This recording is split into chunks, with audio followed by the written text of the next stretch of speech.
你发货给我，你又怕我不打钱给你。那么传统的话，只有出现了一个支付宝，支付宝就是中间对吧？它就是中介。我们所谓的去中心化，它不是说没有中心，它只是去掉中间不必要的成本和环节，它主要是为了降低成本的。所以这个时候的话，它出现了一个智能合约，也就是串代码。你把货发给我，我如果不打钱你也收不到这个。我打钱给你，我如果收不到这个货，你也拿不到钱。为什么？我们基于这个智能合约。所以智能合约解决这个问题，它去掉中心化的，它只是一个简单的一个智能合约。这个可能稍微有点绕口，大家简单理解一下。就实际上说，就是中心化的这个智能合约，就相当于有一个担保了。我们基于这个智能合约，就有一个中心化的担保，但是它不是个人，而是基于这个数字去中心化的一个数字。然后到3.0时代的话，我们就是生态时代，到了这个生态的 DAPP， 就是我们现在做这个事情。我们做的这个什么事情呢？实际上我们做的粉丝运营。传统的粉丝运营的话，我们认为在区块链在未来的话，首先可能在数字版权领域会最先应用起来。为什么呢？因为现在的整个数字版权的话，在国内的话，第一个最重要的一个问题是解决是一个确权的问题。你首先你的资产有确权，那比如说我们这个陶先生他的一个著作，他需要确权在网络上流传。确权的话，它第一确定是谁的，第二它也解决人分割的问题。请问传统行业是很难的，在传统的话，这个互联网领域是非常难，但是通过这个区块链就可以解决这个问题。为什么呢？它可以分割的。你一本书你可以做成10000份、1000份都可以，因为它是可以分割的。它首先解决一个确权，这个权利在谁什么，然后这个权可以流通，这个流通就是转账，因为转账成本非常低啊，以前转账成本是非常高的啊，我转账转给你或者流通的，这个成本是非常高，所以说在这个上面的话就是基于区块链的几个好处，它是去中心化分布式，包括它可以流转它转账非常低，速度非常快。比特币在1.0的时候，就是我们区块链在1.0的时候，它是10分钟生成一个区块，所以转账速度非常慢，大家都知道。但是到了2.0的时代，以以太坊为代表的时候，它是14.6秒就可以支付了。它这个以太坊是14.6秒，它是8兆到小，14.6秒我就转给你了，就相当于你拿个2维码给我，我扫给你。实际上我们现在在移动支付的时候，就是差不多这个时间，10秒钟左右。10几秒钟，我支付给你，你立马就可以收到，而且可以在区块链上面给查得非常清楚，所以它是公开公平的这一块。然后到了流通这一块的话，就是为什么现在的话国内的话不允许，我不知道你们，因为你们这边比较开放，在国内的话现在连开会都不让我们开了，就是说区块链开会都不让我们开。但是我们做了一个什么事情呢？实际上我们是专业做这个粉丝运营的，我们现在认为这个无论是区块链也好 ，AI 好这全部都是工具，都是数学都是算术。都是哲学，就是共识机制，都解决这个问题，全部是数据。我们也是基于这个数据做些营销。既然你们玩抖音也知道，我们现在在国内的话，也是基于这个数据的营销，很简单。传统你们说只要是你们有粉丝，你们就是 KOL。但是粉丝怎么来了？我们专门做这块的，告诉大家几个点。这个里面 KOL 也好，营销的话，主要有几个目的。我们主要是为了降低这个成本。我们以前的话。说我们的流量入口，先解决流量入口问题。流量从哪个地方来？我刚刚说了我们最开始做了这个微博，做了微信，做的这个直播，因为只要流量大的地方，我们就跑哪去。然后我们干嘛呢？专职粉丝运营。何谓专职粉丝运营呢？非常有点意思就是有一些网红刚出来的时候，其实是没人看的。知道为什么你们都喜欢玩抖音吗？我问一下，喜欢玩抖音的举手，我看一下，每天能长达2个小时看的。都不玩呢，那你们可能是玩的跟我不一样我是国内的，我们基本上都是玩的直播抖音微博或者说那个之类的。我们这个流量注意力在什么地方，我们就玩的什么每天它的日活超过2.5个亿，所以它有大量的这个流量。大量流量我们做一些什么事情呢？它基于这个流量背后都是算法大家知道背后都是算法。这个算法是什么呢？就是说它的推流怎么推流。普通人以前我们做一个内容，我们就说。基于这个网红也好基于个人也好，基于这个 KOL 也好，我们做一个内容，它的内容的话，如果说没有这个推流是没人看你的。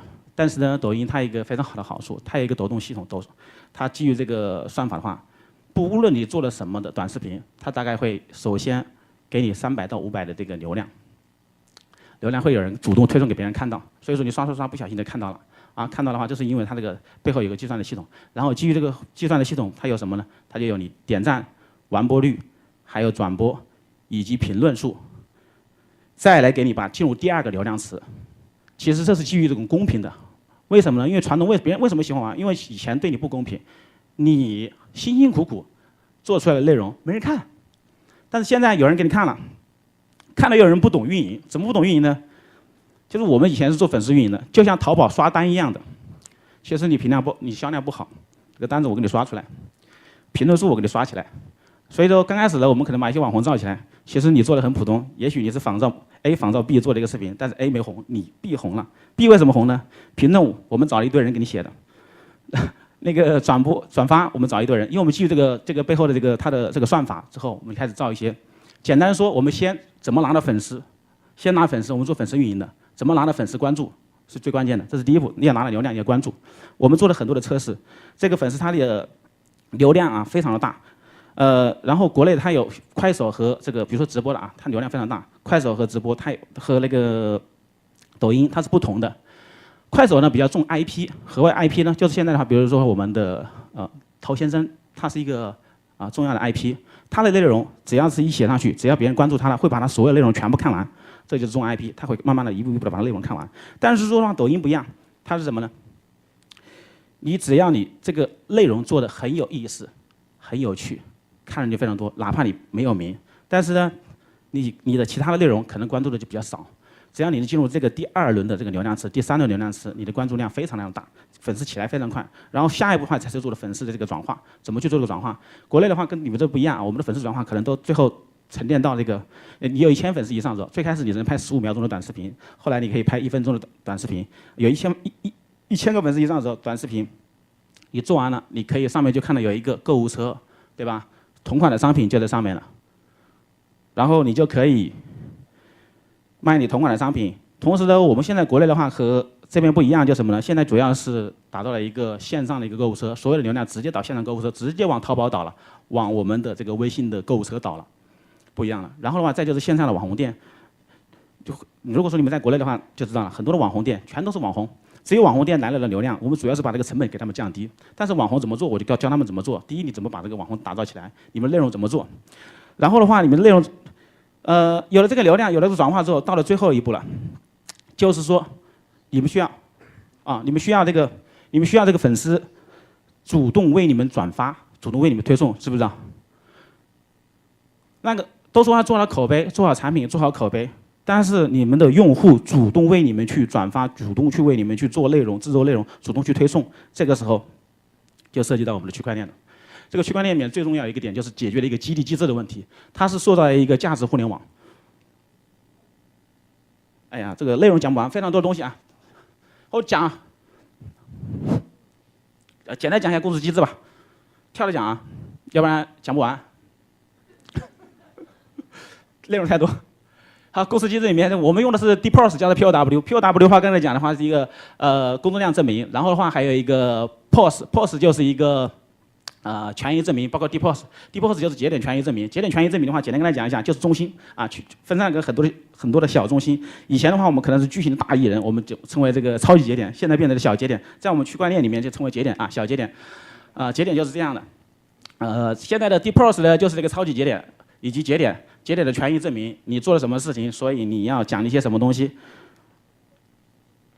POW 的话就是一个你参与记账你就讲的什么东西，然后那个 POS 呢 ，POS 的这个证明机制就相当于权益证明，和权益证明就相当于你投的钱多，你拿的就奖励多啊。你参与这个公链的话，如果说因为现在如果今天给你们讲区块链，至少给1个小时，我给你们讲明白，但时间太短了。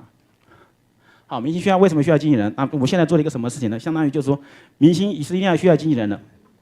这样的话，它的整个的效率会非常的高。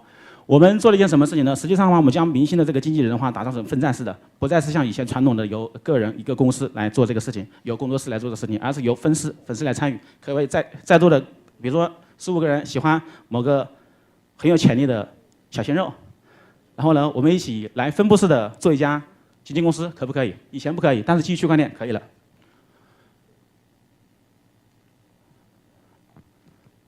几分钟啊？好，我们现在的话职业化粉丝。等一下。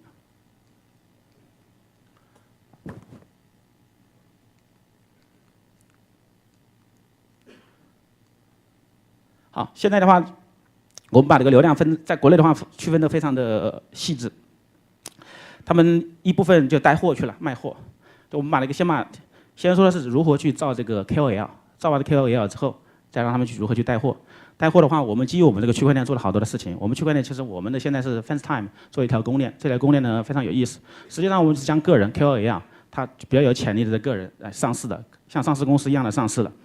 上市做一个什么事情？他们就带来了流量。他们带来流量的话，我们就有广告公司来投放这个品牌公司的品牌或者优质的产品，投放广告。投放了广告之后，大家来看这个广告，点击一次。他比如我投10万块钱，哎，我们发现了这个明星的时间，基于这个明星的时间的话，我们就基于这个智能合约发行了个代币啊，代币是一定有的，它就有奖励。你看这个广告，比如说10万块，他投了10万块钱，我们变成10万秒钟，10万秒钟，你看，哎，点击1秒钟，你就有一个奖励的某个明星的代币。打比方说周星驰，你看了周星驰1秒，哎，你就周星驰投了这个广告，拍了个广告15秒钟。过去的话是比较大的中心化，现在的话比较分散啊，它也是中心化，但是比较小。可能说你的粉丝，我们认为只要有1000粉丝以上的，那就可以有转化的价值的意义了。而且1000铁粉绝对足以影响10万人，它变现就可以作为一个职业的了。我们就现在的话，我们一般都是投的大概在1万粉丝到100万粉丝左右的。我们投了很多的艺人，这些艺人的话，包括现在新兴起的这些电竞。前段时间 IG 很火，不知道你们香港火不火？我们国内非常火 ，IG 牛逼是吧？然后1分钟了，我就不多讲了。IG 电技和电音，我告诉你，电技、电音以及电技、电音，还有我们的动漫以及我们现在垂直的电商里面好多的这个 KOL， 先怎么造，再怎么导流，再怎么转化，再怎么刺激他们去做这个事情，然后怎么去分割，包括流通。我们有二级市场，二级市场里面现在做的一个事情就是把他们这个时间像股票一样上市，上市它可以交易，你可以提前先投它之后的话，它如果涨了，我们背后投资逻辑非常简单，你们现在是一群小鲜肉，有潜力，我们造一些 KOL。如果你们成长非常快，突然火了，我们把国内我们送几个大的平台，第一个是，第一，比像我们的创造101以及我们的这个综艺节目、商业综艺节目选秀的，我们国内非常火的叫做《偶像练习生》啊，你们知不知道？不知道你们知不知道啊？就是非常火的。这些出来之后啊，他们只要上来的话，他们都拿到大量的这个流量，然后同时他们的身价涨得非常快。告诉大家，身价非常快。我们投资理论非常简单，这个人在初级阶段的时候，包括我们签约的这个球队啊，早期的球队，16岁以下的啊，13到16岁的那个球队，皇马的呀，以及巴西、欧洲的一些小球队，英超的一些球队，早期的啊，还有这个电竞以及这个初期的一些小艺人，你们可以看不到，我们的理论就非常简单。我们以我们公司里面现在签的这个艺人一个案例啊，去年拍一部戏的话8000块钱，现在拍一部戏的话30万，非常快。所以说，真正你想赚钱、想暴涨，不是投股票，我们认为投人比投公司、投项目更靠谱。这是我们的一个理论。然后的话，我们就做了一个运营。今天时间太少了，这个再次感谢时间太短了，再次感谢陈大的谢谢董总。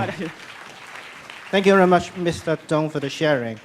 I know the blockchain has a very huge sectors and huge potential. So later on, we'll have the event highlights so we can enjoy Mr. Dong's sharing later on at the Shop Farm website. So now it's time for tonight's final speakers and also the moderators of the panel discussion part. Wait. Do you think we really should introduce him? For me, he's already a walking encyclopedia. I think we better talk less. Indeed, many of us should be listening to his talk show rather than the other way around. Come on, I do agree. He's very knowledgeable, but he's very open-minded as well. Allow me for a brief introduction, Mr. Chip Cho, Toki Shin-san, broadcaster and writer. Mr. Cho began his journalism career in the UK at BBC World Service and has later become a broadcaster in commercial radio in Hong Kong. And he's now also the columnist for Ming Bao, Apple Daily, and different Hong Kong magazines. Let's all welcome Mr. Cho. Well, I thought I am supposed to be one of the 3 persons in Hong Kong who seem to be talking too much by the public. I'm not supposed to talk anymore. I'm supposed to be a moderator, to moderate rather than talk, because whenever I open my mouth to talk, there's something not very moderate that would come out and would sound a bit too outrageous or cause public a controversy. However, I'm very grateful to the three speakers who have broadened my horizon of the IT world, especially the social media. And my particular things would go to Ben, who has just taught me how to recognize myself a little bit. And thank you for your analysis on me, which did look a little bit spooky to start with. However, you know, when a so-called celebrity or KOL, somehow it's just a bunch of figures, right, or numbers to be analyzed by a very intelligent IT scientist like Ben. But having said that, I'm not a science person at all.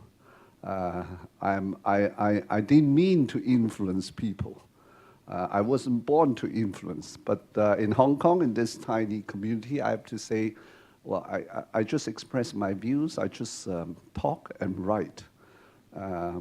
My talking and my writings are just overheard by someone, right, on the radio or read by someone, you know, and they have their own comments, they have their own response to what I say and what I write.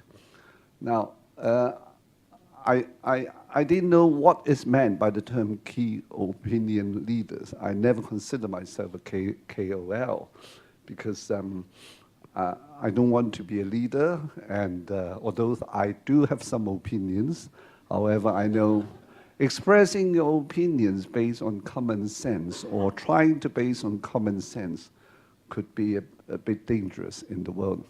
And nowadays, you know, could earn yourself a few enemies. However, it's my job. I have been chosen by my fate, right?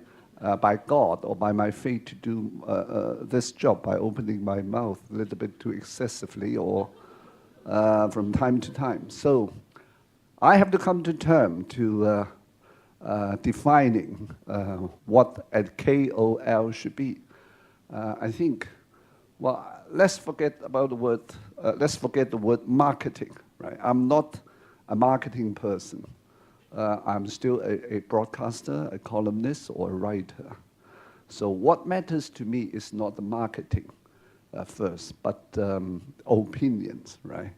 Because we live in a world with we live in a world surrounded by Google, Wikipedia, information, chat groups, you know, a lot of information and knowledges. If you want to know anything about Donald Trump, his personal history, you Google the name, and then his whole CV would come up. However, I think the whole world is being flooded with too much information, right? Or too much knowledge, right?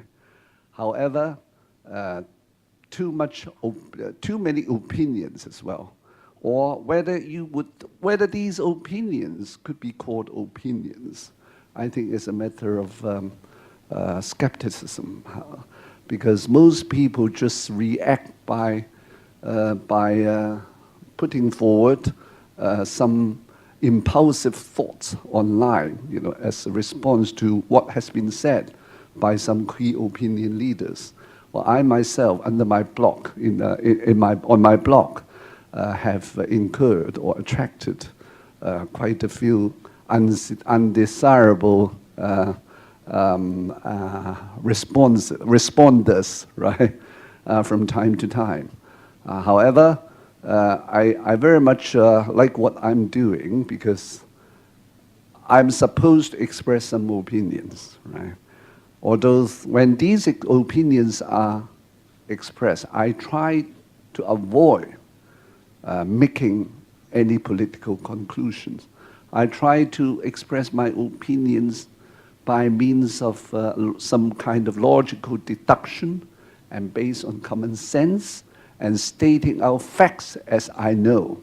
And I leave any conclusion, whether political, moral, or social, to my own audiences or readers. So I think for a KOL, opinions come first. Whether these opinions are important or whether these opinions make sense is a different matter. You have to make your opinions sound or look valuable in order to be different from others. So a KOL means a leader, well, or you're not meant to, or you don't want to be a leader, a person with such opinions that, if not the majority of the community, the many audiences or readers in all corners would just echo with what you say, right? So I have tried to express my opinions in a way that those who hate or dislike or loathe to read my opinions would get addicted to me. So that, wow, they don't like what I say today, but okay, well, he is a real bastard, you know, he says something so outrageous. Let's see what his next post is going to be like, right? From time to time. So I have to try my best to be a crystal ball reader, to express some kind of advanced views, if not insights, especially if I think I'm seeing a crisis looming, just like immigration, globalization. What kind of problems could be brought up by globalization and the recent global Me Too campaign? I have my own reservations, but for most people and for most men, they are too afraid to express them. And I thought, well, this would be my chance. I try to express my views on such global campaigns like Me Too, with the kind of genuine belief and faith and ideas and values I would like to share. And so accidentally, I'm being seen as a KOL in Hong Kong, which I didn't mean to be, right? Some people ask whether you like to sell something on the internet. I said, why not? Give me the product. If the product is something I genuinely believe in as something good, I would try to say a few words. I'm not a person with principles, but I'm a person with bottom line, right? I show my bottom line from time to time, which is my faith, my adherence to common sense, and my insistence on speaking up the truth, right? Although, well, what is the truth? I mean, from time to time is controversial. And every day I feel a bit nervous because I never know what the next post I put online is going to be responded to by the public. However, I just like playing a Russian roulette, right? I have this kind of tendency for unknown and unpredictable excitement by putting on a message just show. I mean, which would sound quite dangerous, you know, because you mentioned pork, you mentioned this the term Islam or Xinjiang. Put together, these keywords put together would put me into trouble. And thanks to the great system of one country, two systems, right?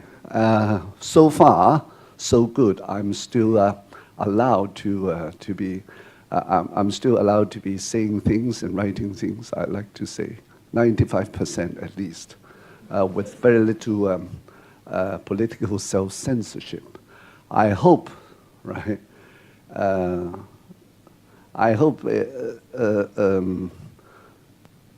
my peers and other fellow writers and columnists or broadcasters would speak up fearlessly, would speak up truthfully, would speak up honestly to what they think and what they believe in, or those values and ideologies are always controversial. I mean, nobody claims that he represents the truth unless he will, even if he claims himself to be Jesus Christ, right?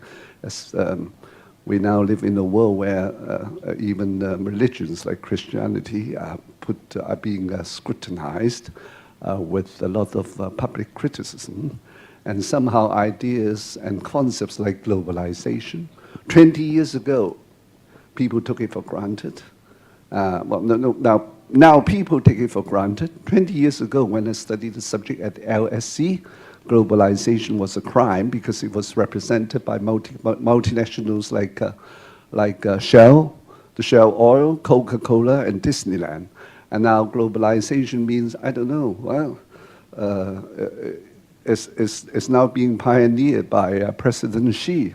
So as a patriotic Chinese, right, I'm bound to support it. Now, I see things and values shifting uncomfortably. I'm old enough, I mean, I'm approaching the age of 60, compared with what I used to study at the London School of Economics 30 years ago. Values and doctrines and ideologies shift so fast. Even the word liberalism has got a different colors or different colors or different meaning. And there's political correctness, LGBT or anti-Donald Trump sentiments in the West and things like that, and the yellow vest a new French Revolution in Paris. All these are unsolved issues and problems that need to be addressed to by first-class world leaders. And unfortunately, we are told that we live in such a vacuum of real leadership.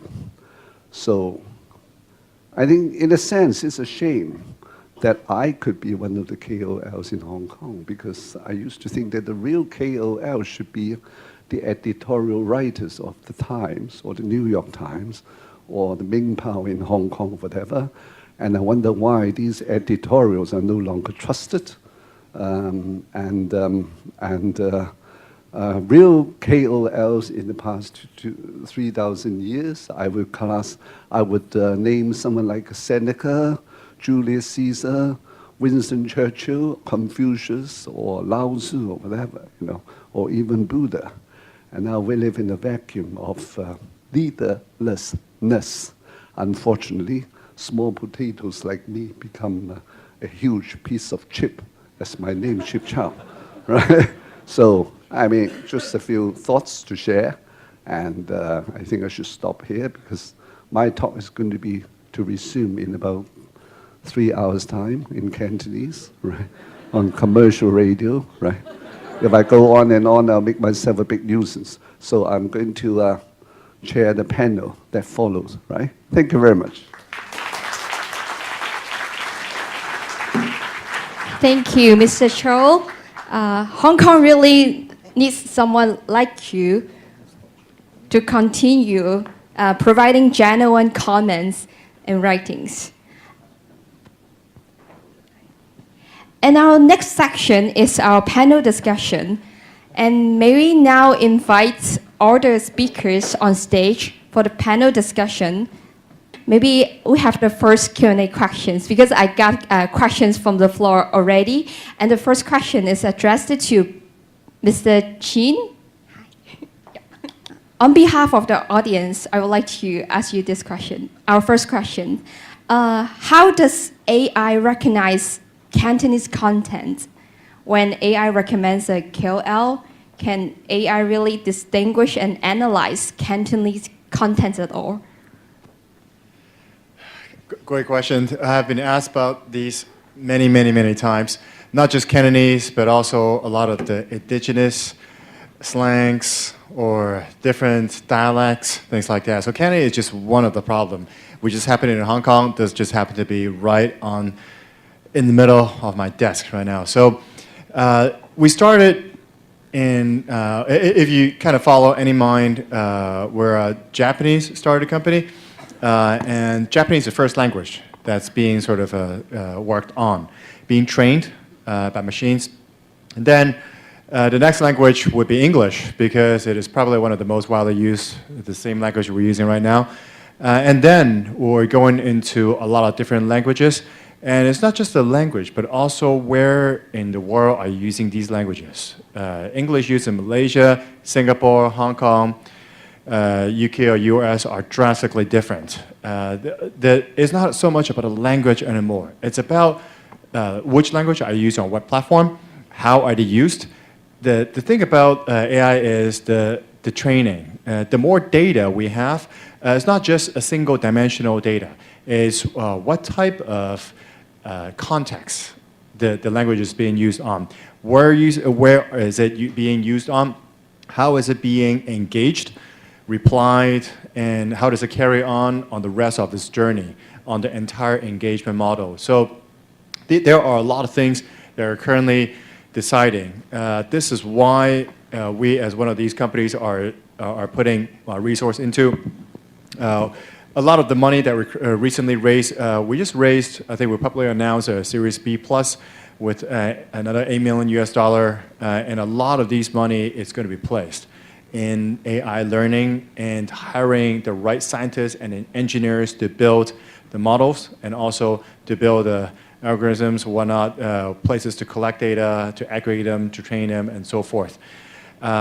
This is everlasting story, pretty much. Everyone asks us about this, but I can openly admit that we're far from perfect in probably not just Cantonese, but also in many other initial languages as well. Even Japanese, English, there's still a lot of room for improvement. But we still have to focus somewhere. So English seems to be one of the best, not the best, but the most popular used language across the 13 countries that we're currently developing our business in. That's where I have to put a major focus. So Chinese in general, Cantonese, simplified Chinese, or different dialects in different provinces in China, for example. These are all places we have to focus in. So yeah, so in general, it's something that's always work in progress. We'll never be perfect, but we hope we improve as quick as possible in order to serve the entities that we currently have right now. Thank you, Mr. Qin. Sure. Here comes our next question. This question is addressed to Vincent. Okay, thank you. So, what is the difference between KOL and celebrity? And do you consider mascot KOL? And let's take an example. Hello Kitty is Hello Kitty and KOL, by pointing at the influence of marketing. Vincent, please.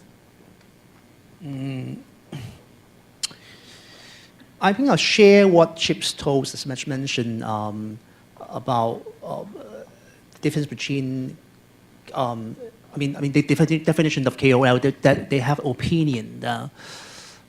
Celebrity may get the popularity based on some other things like their appearance or their works or their movies or music, but KOL sometimes build their popularity based on the opinion that they form. But in a certain sense, they have a lot of similarities, and right now there is a lot of so-called KOL influencers in different parts of the world that they have their own works as well. So, so I don't think there's much big difference between the two. When right now, if you have social media, most of the KOL have a lot of elements that celebrity have in the past.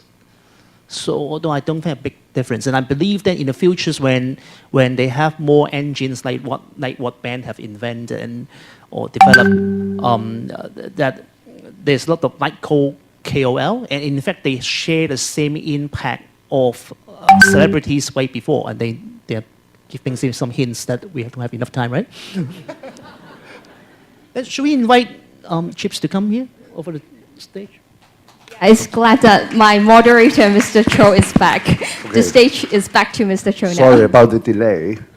I'm reaching an age for a man when where the prostrate is beginning to let me down rather bitterly and embarrassingly. Sorry, I didn't mean to offend. Right? I always try to be as punctual as I could. But as you grow to my age, you'll be aware of such uneasy embarrassment. I'm sorry about that. I've just been given too much bottles of water, too many bottles of water to feed out of the excessive hospitality of the City University. But anyway, do go on. Right. So, any questions from the floor? Or we'll just get back to the panel discussion first, right? Yes? I'd like to ask Mr. Dong, right? 那个中国的那个14亿人口的市场很庞大，但是听你刚才说的，这些 KOL 似乎还是在这个消费购买的范围，对不对？ The question I've just posed to Professor Dong is, well, China, yes, is an attractive 1.3 billion population market, but the KOLs he has just cited seem to remain on the level of consumerism or consumption, right? rather than expressing any opinions. Well, on the contrary, the opinions they would express is this is the favorite cosmetic product, right, for me, rather than anything deeper than the skin, right? So, what do you think about this? 你对于现状是不是感到满意呢？ What do you think about the status quo? Are you happy with that? 目前的现状肯定是不满意的。其实我英语不好，他们讲什么我都是假装听懂的。然后呢，简单讲一下，中国确实人口非常大，在最近的7、8年，移动互联网发展非常快，所以出了很多的网红。通过你们说的那个直播也好啊，做直播、做短视频、做自媒体，出了很多的网红。这些网红呢，就像老一辈的艺人呐，他们有流量，但是他们没有享受到互联网的这种红利。所以说现在的话，很多人都开始，也包括雷军丹，包括周星驰他们这次上的新片，也都在抖音上面发的小视频，不知道你们注意了没有？啊，都做这个。我不满意原因是因为什么呢？因为早期的时候，小的既然是做，很多人就是我回了我们当地啊，我一直在北京，然后我回到当地之后，很多小的机构，他们没有专业的这个营销，因为他们出不起这个成本。为什么呢？你大的这些 KOL 要的它的策划呀，包括它的运作呀，都需要很高的成本。但是现在的话，移动互联网给了我们很好的机会，给了很好的平台，所以我们本地化啊，需要更好的去，因为我们现在的话，整个的分类分3个，第一是技术运营，搞技术的；第二是搞运营的；第3个呢就是做创意的，做内容创意的。那么内容创意的，我们是希望更多的粉丝参与进来。包括本地化的，很简单，比如说你们成大可能哪一家小吃店非常好吃，你让他去投广告，他投不起的。但是如果在你们学生中，他只要有个20、30个粉丝，30、50个粉丝，在你们的自己群里面传播一下，他就火了。然后呢，做一个有意思的视频，大家轮番的去轰炸一下，他就火了，就这么简单。营销就这么简单，没那么复杂。其实我们只是为了降低成本，将好的产品，品质啊。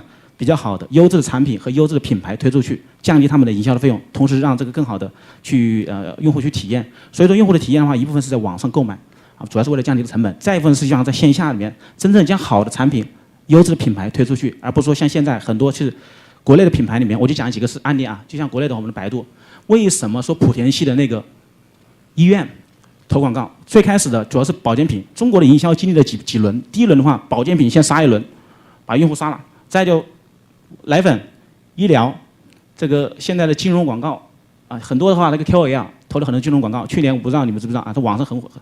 国内的话，罗振宇你们应该知道，去年出了一个广告 ，P2P 爆雷，倒一排，对影响是很大的。所以说这一块的话，他们没有去筛选一下对这个他们的粉丝所带来的这个影响力，最后造成了可能因为刚才几个我听懂几个单词肯定是有的。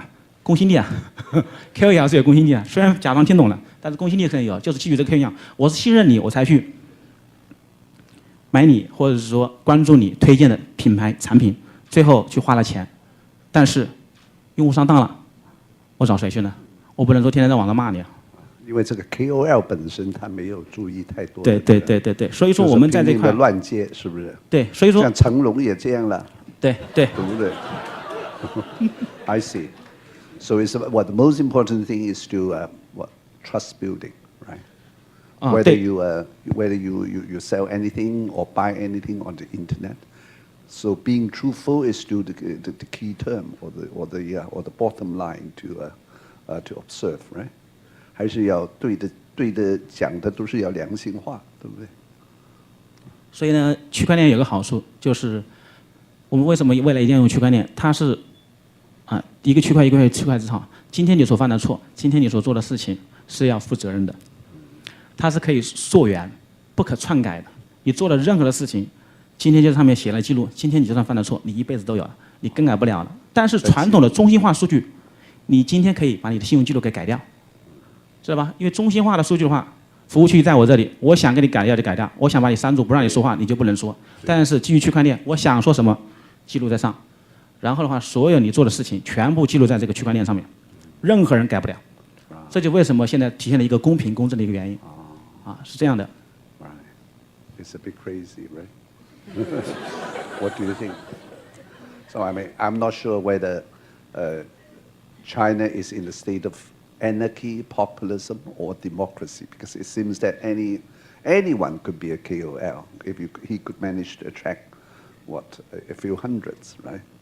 有几百个人，上1-2千就行了，是不是？其实很容易创业。是的，是的，就是说，国内的话，现在你拥有1000粉丝是非常容易的。刚才我如果要教大家去做内容，如何去做内容、做创意，很简单，真的很简单。比如说，我是陶老师的粉丝，我借助陶老粉丝去做一个微信群，或者做一个线下运营的群，非常容易。像这种有大流量的人，他们不一定懂得粉丝运营的，对吧？那你不如带我，你不如带我去大陆了，你不如带我去大陆了。我们粉丝运营的话很简单，第一，流量从哪个地方来？第二，流量如何帮他变现，对吧？很简单，我们通过区块链，如果说把陶老师说他马上出一本新书，新书的话预售可能是30万册，大概的话，我们一册的话，现在大只需要5块钱就可以投了。然后说这个书上来的话，保证你能拿一本，但是这个书卖多少定价呢？不说。然后呢，确认的话，你愿不愿意投？我喜欢它，我肯定投，才5块钱嘛，对不对？一上线就直接能买一本书，但是它这个影响力。最终话谁买单呢？肯定有带来的背后整个商业的关系很大一串的。最重要的是不利于稳定的话，意见就不要多发表了。对，最重要是这样，这个前提，对不对？好 ，All right， 随缘。So in view of the trade war between the U.S. and China. The U.S. is trying to force open the whole internet system of China. Now, given such limits imposed so harshly by the communist authorities, it's still such a state of anarchy. What if China's internet would one day become a state like the U.S. or the West? The whole country would be turned upside down then, right? 就是今天这个，你对这个中美贸易战争，现在这个美方要求，逼着我国要全力开放这个互联网，像这样已经这么多的限制，已经不得了。如果全面开放，那还不是完蛋啊？因为那些有的思想的或者是有知识分子都成了 KOL， 那个时候他们会有很多东西代言，比方讲，这个到英国去买房子啦。这个就是一般的 KOL 不能做了，到这个那个澳洲去投资啊什么，这方面的 KOL 可能少一点，在中国，可是在香港很快就会有了。But I've heard of another system that they are imposing soon that may counteract that freedom, that they're imposing a credit system that everyone have a score. Based on what you do in the society, based on what you Which say. Could be a good thing, right? Yeah, it's exactly the back mirror thing. Yeah.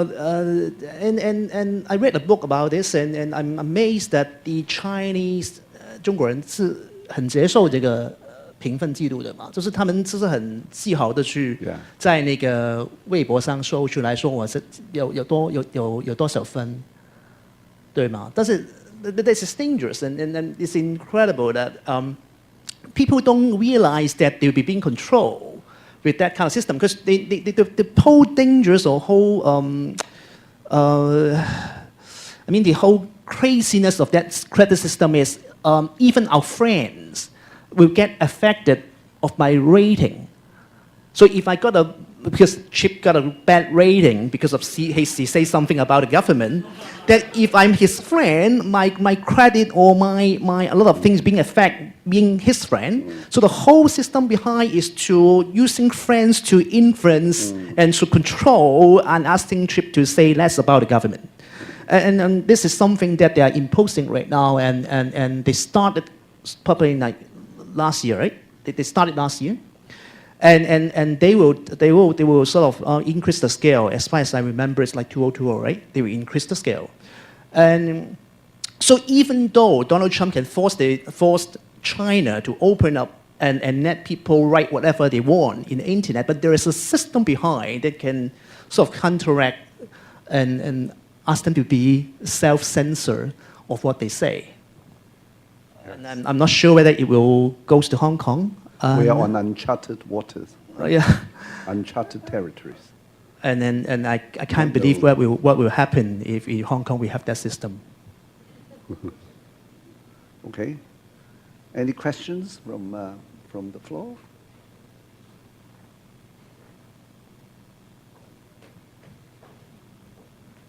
Thank you, our speakers and our moderator. It was an interactive discussion.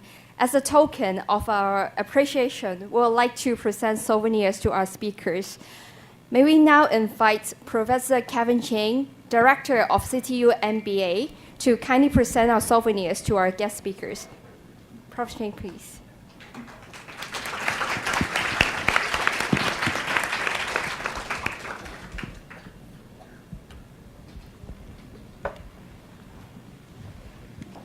Thank you, Mr. Cho.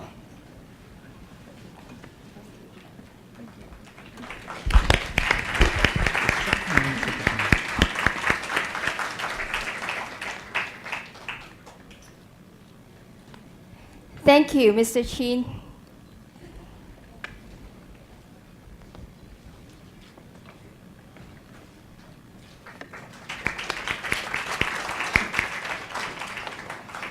Thank you, Mr. Choi.